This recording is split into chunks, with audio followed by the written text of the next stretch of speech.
اکثر یہ بات ذہن نشین کر لیجئے گا کہ چار زانوں بیٹھ کر نماز پڑھنا کیسا ہے۔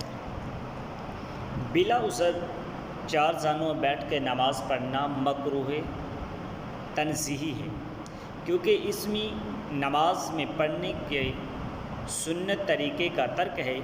سنت طریقہ یہ ہے کہ الٹا پاؤں بچھا کر اس پر بیٹھ جائیں اور سیدھا پاؤں کھڑا رکھیں اور اس کی انگلیاں قبلہ رو ہوں۔ ہاں، اگر عذر کے سبب چار زانوں بیٹھتی ہیں تو اب مکروہ نہیں، چوکڑی مار کر نہیں بیٹھیں گے، مگر عذر کے سبب، کیونکہ اس طرح بیٹھنے میں سنت کا ترک ہے۔ بنام یہ ہے، یعنی نماز میں بیٹھنے کا سنت طریقہ تو یہی ہے کہ اپنے بایاں پاؤں بچھا دیں اور اس پر بیٹھیں اور دائیں پاؤں کو کھڑا کر دیں اور انگلی کا رخ قبلہ رو رکھیں۔